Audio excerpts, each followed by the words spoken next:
Dr. Miao.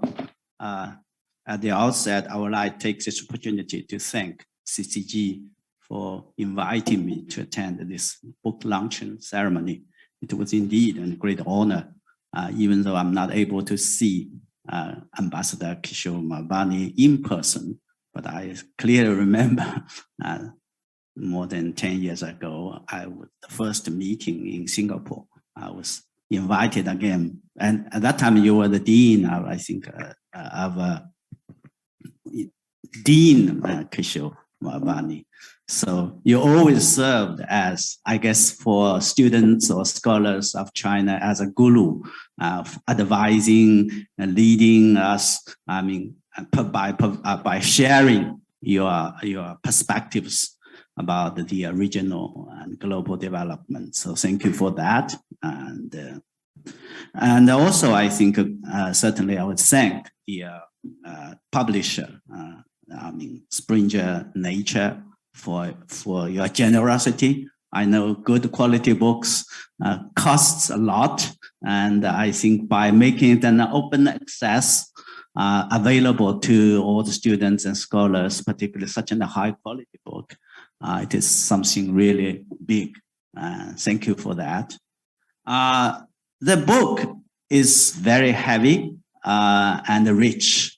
I have to confess that I received the invitation just a few days, and I didn't have time to complete the full book, reading the full book.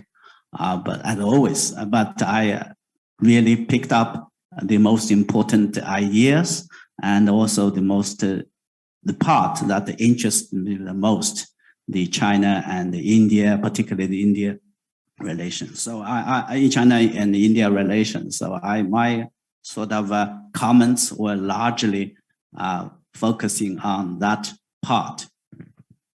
Talking about Asia, talking about the rise of Asia, Asian century, of course, naturally, one would remind the remarks or the vision provided by Deng Xiaoping in December 1988, when he met with Prime Minister Rajiv Gandhi.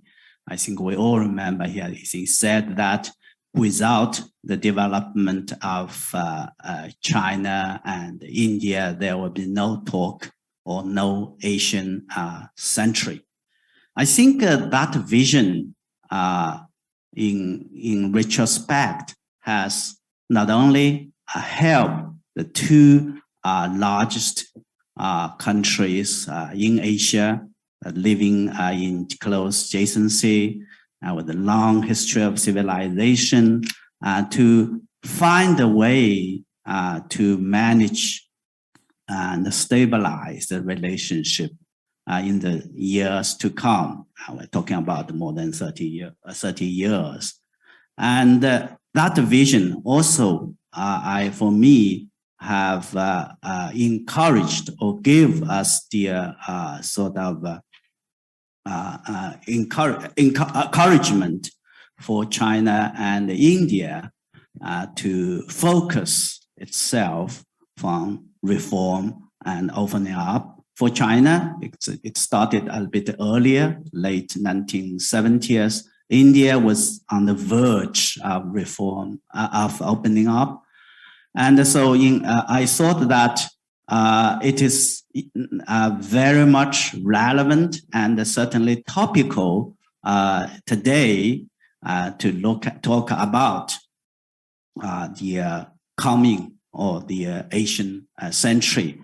I think certainly in the book, Ambassador Mahbubani spent a lot of energy, a lot of, I think, sort of time on discussing about these issues, even though I would arguably, the book primarily very much focus on China, US, and others. But for me, I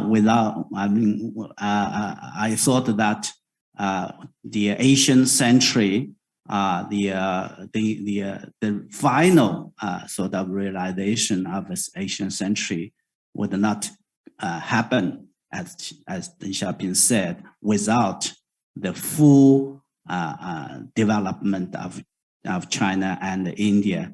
And it would also be a big question mark if China and India are not able to find a way to stabilize, to develop a relationship that would help impact the final realization of this Asian century.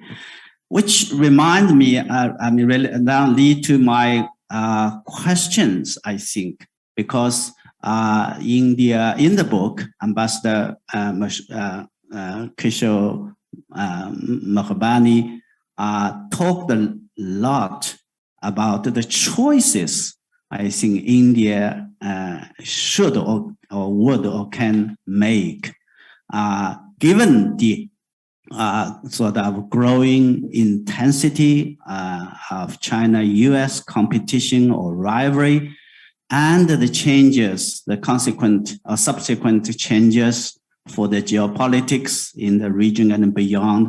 I think the Ambassador Kishore Mahbubani argued that India is now in a relatively favorable positions, and there are many choices can make.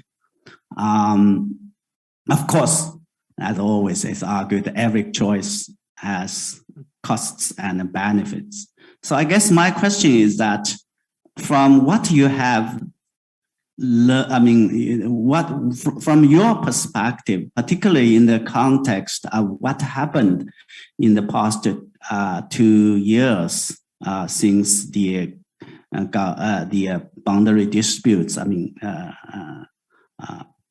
in the wake of the debates, both I think in China and India, particularly in India, the strategic community. I have to mention that the past 2 years have seen a kind of a flourishing of books by Indian scholars, strategists, particularly the almost all the former Indian ambassadors to China have written a book making contribution to that debate. So for you, that choices have been that choice. Do you think India has made that choice? So this is the question, the first question. The second question is related to that because we're in the context of talking about context of globalization, global governance issues, and the role China and India can play in this area. And again, I think State Councillor and Foreign Minister Rong Ying, I think in his interview at the end of last year, he talked about the coming of the Asian time of global governance. And I understand, of course, he's referring to the question to the several important events. Indonesia is going to host the G20. Thailand is for APEC. And I understand India is going to take over the chair of G20 for 2023, I guess, if I remember. But of course, China is going to play the host for the BRICS. So in this regard, I think my question is of course, how do you think the Asian time of global governance would make a difference to the debate of the ongoing sort of globalization or deglobalization? I think I should stop here talking too much. Thank you very much for, again.